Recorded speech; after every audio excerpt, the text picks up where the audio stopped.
반갑습니다, 여러분. 오늘은 스포츠 윤리 첫 번째 시간이죠. 바로 스포츠와 윤리 1장인데요. 자, 스포츠 윤리 되게 쉽게 생각했었어요. 자, 그런데 해를 거듭하면 거듭할수록 18년, 19년, 20년, 21년 이게 생각보다 어려워졌습니다. 그 이유가 뭐냐라고 많은 분들이 질문하셔서 여기에 대한 좀 답을 코멘트를 살짝 드리자면 이런 것 같아요. 이제는 뭐 기업에서도 윤리 경영이 강화되고 있잖아요. 그리고 스포츠 상황에서도 이제는 윤리가 굉장히 중요한 덕목이자 중요한 요소가 되었습니다. 그래서 이제는 학자들뿐만이 아니고 일반적인 지도자들도 스포츠 윤리에 대해서 보다 강화하는 측면에서 문제를 좀씩 어렵게 내고 그리고 더 중요하게 생각하는 것 같습니다. 자, 그래서 스포츠 윤리는 제가 강의하는 어떤 다른 과목보다 보기, 사례를 굉장히 많이 제가 이론에다 넣어놨어요. 이게 뭐가 이렇게 어렵지? 근데 문제를 보면 되게 어렵거든요. 왜 문제가 어려운지에 대해서 이론 공부를 하시다 보면 좀 이해가 되실 거라고 생각을 합니다. 자, 그러면 스포츠 윤리 1장 힘차게 한번 시작해 보도록 하겠습니다. 화이팅! 첫 번째인데요. 스포츠 윤리적 기초입니다. 바로 도덕 윤리의 개념인데요. 자, 우리가 흔히 도덕하고 윤리 모르는 사람이 있겠어요? 별로 없겠죠. 도덕, 뭐 그거 당연한 거 아니야. 윤리, 근데 막상 두 차이점을 잘 모르시는 분들이 상당히 많더라고요. 그래서 딱 표로 제가 만들어 봤습니다. 자, 쉽게 설명을 드리면 의미는 도덕은 인간으로서 지켜야 할 마땅한 도리죠. 기본적인 도리. 자, 그런데 윤리는 함께 살아가는 인간 관계에서의 어떤 이치죠. 비슷하지만 같진 않습니다. 자, 다음을 볼까요? 자, 적용은 도덕 같은 경우에는 개인의 심성 또는 덕행이에요. 즉 개인의 어떤 도덕적 심성을 많이 이야기를 하죠. 자, 윤리는 사회 규범입니다. 차이가 있죠. 하지만 공통점은 스스로 판단하고 스스로 실천하는 자율성 그리고 자신의 이익보다는 타인에 대한 관심과 요구, 이타심을 강조하는 거죠. 공통점은 이렇습니다. 자, 레스트의 도덕성 4가지 구성 요소를 한번 살펴보도록 할게요. 자, 이거 거의 스포츠 윤리에서는 해마다 거의 나왔었어요. 굉장히 출제 빈도가 높습니다. 자, 첫 번째 도덕적 민감성인데요. 스포츠 상황에서 어떻게 행동해야 하는지에 대한 지각이죠. 자, 도덕적 판단력은요. 스포츠 상황에서 옳고 그름을 판단하는 겁니다. 도덕적 동기는 도덕적 가치를 그 어떤 다른 가치보다도 우선시하는 것을 이야기합니다. 자, 그리고 도덕적 품성화는요. 스포츠 상황에서 장애 요인을 극복하고 실천할 수 있는 강한 의지, 어떤 용기, 끈기, 인내 이런 것들을 갖는 품성을 이야기합니다. 자, 그렇다면 지금 2021년 기출문제 보기를 제가 실제로 드러났어요. 자, 상빈과 미라 그리고 은숙의 대화입니다. 자, 그런데 여기서 기억이 얘기하는 레스트의 도덕성 구성 요소가 뭐냐 한번 볼까요? 자, 기억만 제가 읽어볼게요. 나는 연봉, 명예 등의 가치보다 스포츠인으로서의 스포츠맨십과 페어플레이가 가장 중요한 가치라고 생각해. 자, 은숙은 그러면 아까 말씀드린 레스트의 도덕성 4가지 구성 요소 중에 뭘까요? 바로 도덕적 동기화죠. 즉 도덕적 가치를 다른 그 어떤 가치보다 우선시하는 이렇게 문제가 출제됩니다. 그러니까 이론은 쉬워요. 생각보다. 하지만 이렇게 예시를 들어서 보기를 들어서 하면 여러분들이 헷갈릴 수 있다는 거죠. 그렇기 때문에 스포츠 윤리 과목은 특히 제가 이렇게 보기를 많이 드러났습니다. 자, 계속 이어서 볼게요. 자, 두 번째는 선이에요. 의미는 도덕적 실천의 기본이 되는 어떤 가치를 우리는 착할 선이라고 합니다. 그래서 도덕적 행위를 가능하게 하는 어떤 근거를 이야기하고요. 선에 적용해서 살펴보면 철학자들이 첫 번째 아리스토텔레스는 행복이라고 얘기했어요.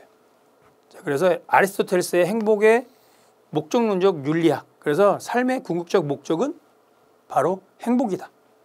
자, 에피쿠로스라는 분은요, 정신적 쾌락을 얘기했습니다. 쾌락주의 윤리학인데요. 마음이 고요하고 평온한 상태를 이야기했죠. 자, 칸트는 선의지를 얘기했습니다. 의무적 윤리학으로 도덕적 의무를 따르고 실천을 해야 된다라고 주장을 하셨죠. 자, 그래서 사실 판단과 가치 판단에 대한 이제 내용이 나오는데요.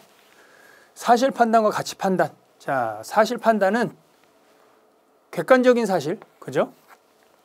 가치 판단은 주관적인 판단, 어떤 내용이죠. 그래서 사실 판단은 객관적인 사실에 근거한 판단으로 사실 세계에 대한 경험적 판단을 이야기하고요. 가치 판단은 주관적 가치에 근거한 판단으로 옳고 그름에 대한 가치적 판단을 이야기합니다. 그래서 사실적 판단은 참과 거짓이 구분이 가능해요. 하지만 가치 판단은 참과 거짓의 구분이 좀 불분명합니다. 선이 명확하지 않죠. 자, 예를 한번 들어볼까요? 사실 판단은 김연아는 올림픽에서 금메달을 땄다. 자, 딴 거예요, 안 딴 거예요? 확실히 땄죠. 2002년 월드컵 4강에서 우리나라는 신화를 달성했다. 감독의 선수 처벌은 불법이다. 합법적인 게 아니다. 이건 확실한 근거가 있고 명확한 거죠. 자, 가치 판단은요. 페어플레이는 좋은 행위다. 그렇죠. 좋은 행위죠. 하지만 명확한 건 아니잖아요. 추신수는 정직한 선수이다. 정직한 선수죠. 근데 그걸 누가 정확하게 판단할 수 있냐라는 거죠. 그리고 감독은 선수를 체벌해서는 안 된다. 그죠? 이게 사실 판단과 가치 판단의 차이입니다.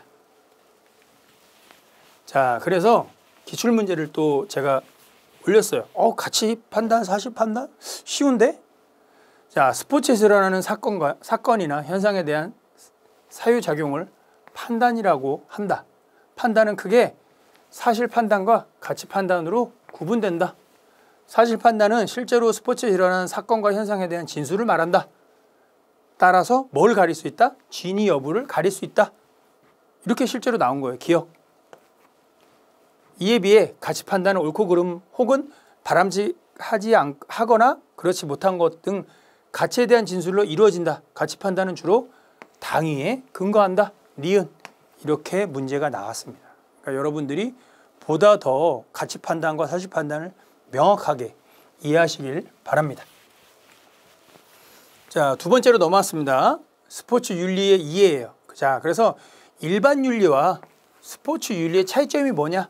자, 첫 번째 일반 윤리를 한번 보도록 할게요. 자, 다양한 사회에 공통된 윤리 정신 또는 도덕의 원리를 추구하는 것을 일반 윤리라고 이야기를 합니다. 자, 모든 사람이 마땅히 지켜야 할 도덕 원리를 추구하죠. 도덕적 판단과 행동을 반성하고 올바른 삶의 방향을 추구하죠. 인격의 함양과 올바른 공동체의 모습을 제시하죠.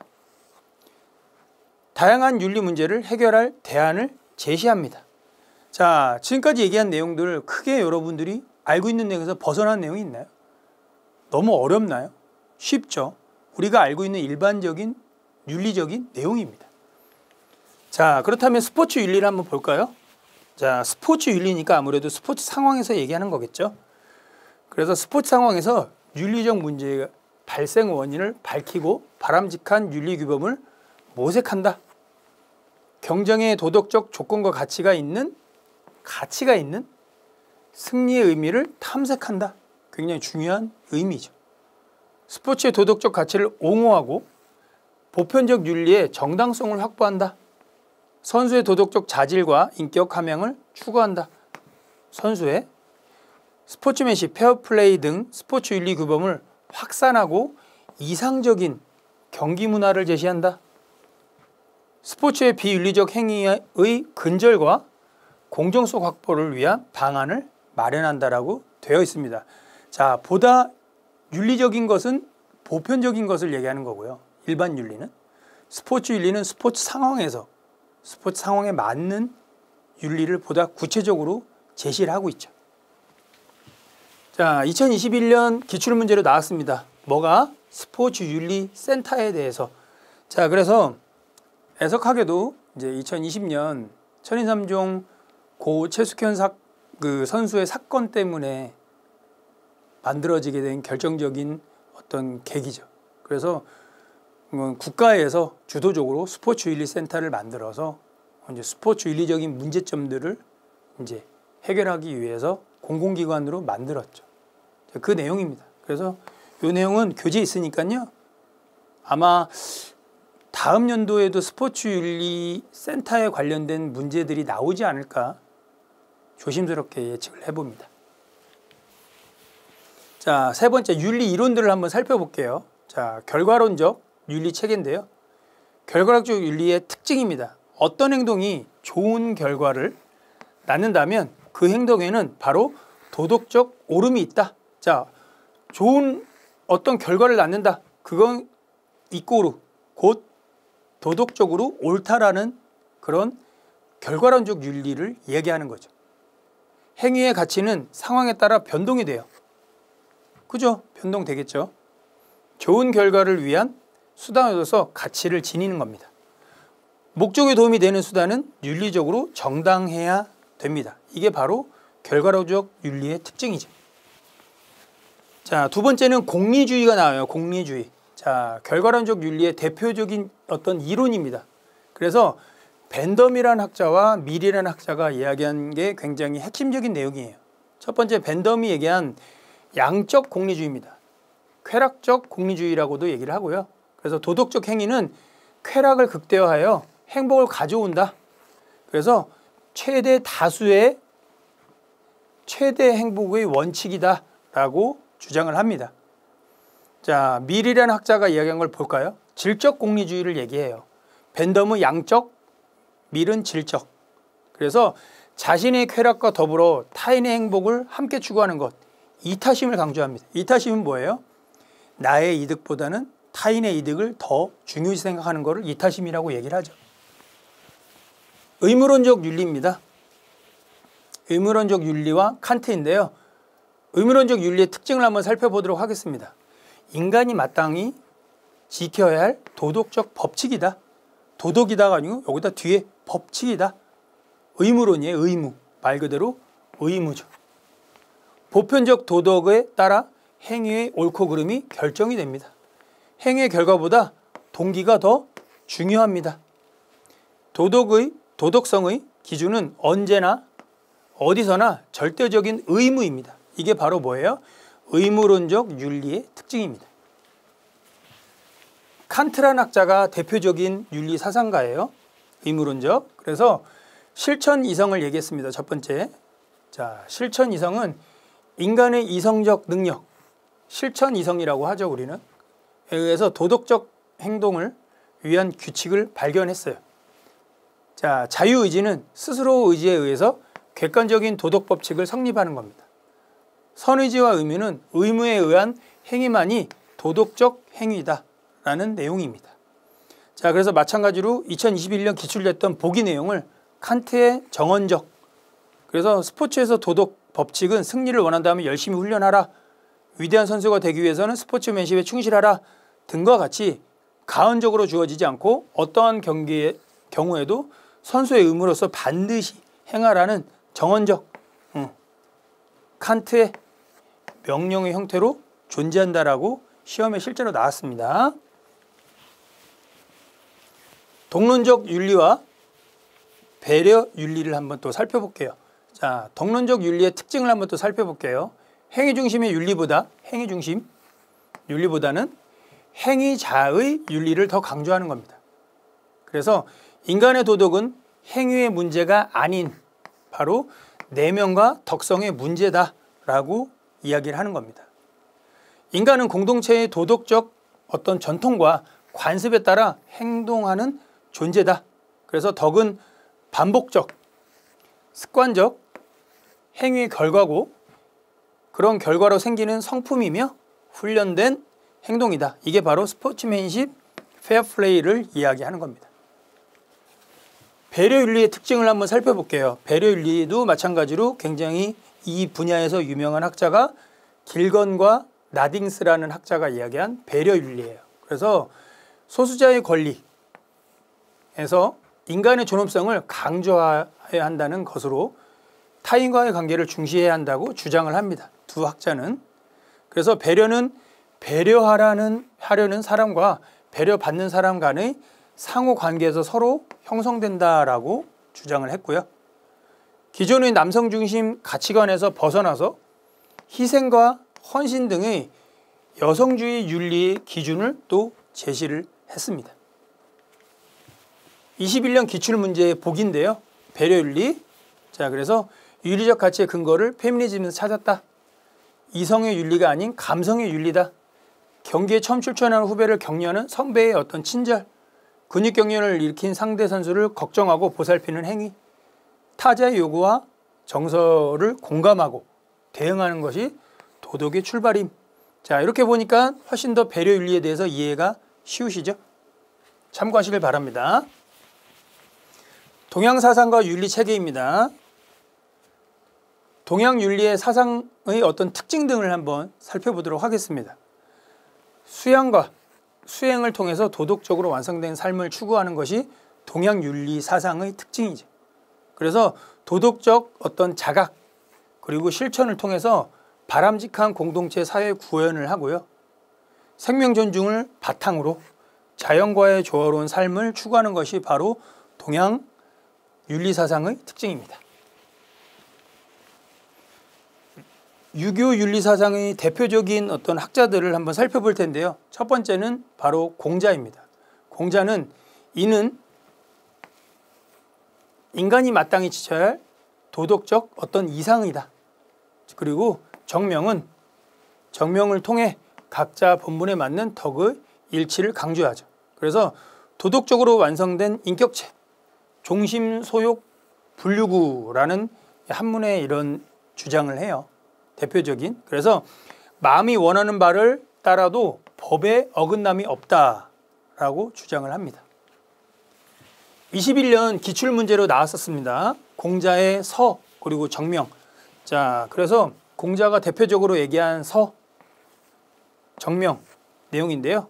이 내용은 교재에 있으니까 여러분들이 한 번 더 읽어보시고 공자는 이런 내용들을 대표적으로 주장을 하고 이야기를 했구나 하고 참고하시면 좋을 것 같습니다. 자, 두 번째 학자는 동양 사상가의 맹자입니다. 자, 맹자는 인간의 본성이 선하다는 성선설을 주장을 해요. 네. 여러분들이 고등학교 때 학창 시절에 많이 들어보셨을 것 같습니다. 성선설, 성선설, 성악설. 인간의 본성인 사단이 밖으로 드러난 덕이 인, 의, 예, 지, 사덕을 얘기하고 있습니다. 자, 인은 측은지심, 그래서 남을 불쌍히 여기는 마음이죠. 의는 수호지심입니다. 그래서 불의를 보면 부끄러워하는 마음을 얘기하고요. 예는 사양지심입니다. 그래서 겸손하고 양보하는 마음을 얘기하고요. 그리고 마지막 지는 시비지심입니다. 그래서 옳고 그름을 가리려고 하는 마음을 바로 맹자의 성선설, 인의예지 사덕입니다. 다음은 도교의 윤리사상인데요.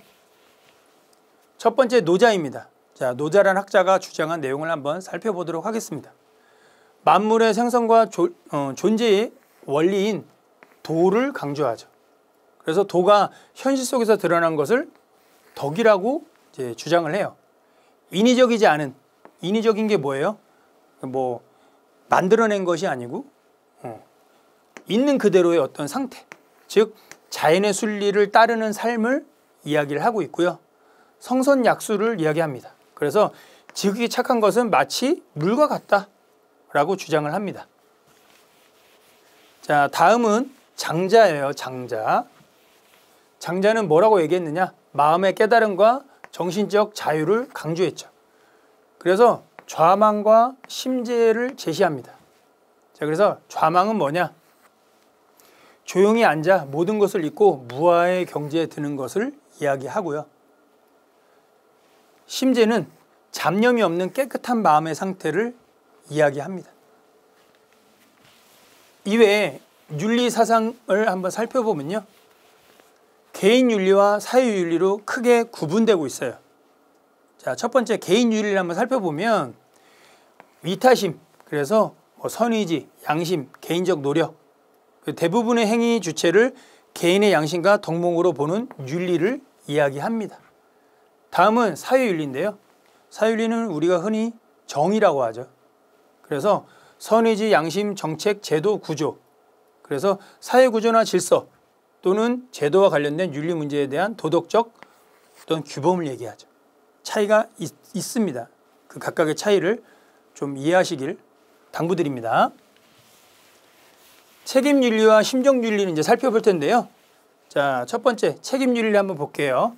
책임윤리는 대표적으로 베버라는 학자와 요나스라는 학자가 주장한 내용이 굉장히 설득력이 있고 대표 학자라고 보시면 되겠습니다. 책임윤리의 베버의 내용을 보면 과정뿐만이 아니라 결과에 대한 책임감도 가져야 한다는 것으로 자신의 어떤 행위로 인해 결과가 예상이 가능한 범위에서 발생할 결과까지도 생각해서 책임감을 가지고 행동을 해야 된다라고 베버가 주장을 해요. 자, 다음은 요나스를 볼까요? 미래에 잘못된 결과가 일어나지 않도록 일어날 수 있는 일에 대한 배려와 예방을 강조합니다. 즉 미래적인 책임까지도 이야기를 하는 거예요. 그래서 환경과 관련해 자연 및 인류 존속에 대한 부분까지도 인간은 바로 뭐예요? 책임감을 가져야 한다. 즉 환경에 대한 책임까지도 요나스는 주장을 합니다. 심정윤리를 볼까요? 다음은 심정윤리. 행위를 발생시키는 도덕적 신념 또는 확신을 중시하는 것을 이야기합니다. 행위의 결과가 나쁠 경우 그 책임은 행위자에게 있는 것이 아닌 세계 또는 타인에게 있다라고 주장을 하는 것이 심정윤리의 특징이죠. 자, 다음은 가치 충돌의 문제와 대안을 한번 살펴보도록 하겠습니다. 자, 첫 번째 가치 충돌의 문제인데요. 가치 충돌이라는 것은 두 가지 이상의 가치가 서로 부딪혀서 서로 맞서는 경우를 얘기합니다. 그러니까 어떤 두 가지가 대립되는 경우를 이야기하는 거죠. 그래서 개인적 차원과 사회적 차원으로 가치 충돌 구분이 됩니다. 가치 충돌의 대안은 선택 가능한 윤리적 관점을 다각도로 분석하는 거예요. 그리고 사회의 보편적 규범에서 비추어 보거나 타인의 관점에서 선택하고 평가하는 그런 어떤 대안점이 있겠죠. 도덕 규칙과 결과의 공리성을 비교 그리고 분석해서 최선의 방안을 모색하는 어떤 서로 가치가 충돌하는 이런 부분을 보완하고 대안을 지금까지 얘기해 드렸습니다. 자, 1장을 지금까지 살펴봤는데요.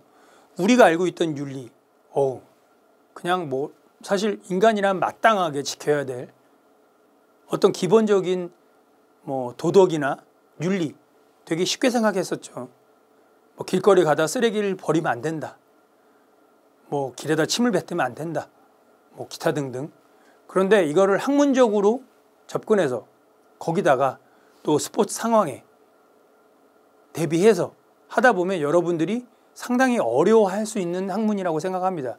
작년까지는 스포츠 윤리를 비교적 쉬운 과목이라고 이야기를 했었어요.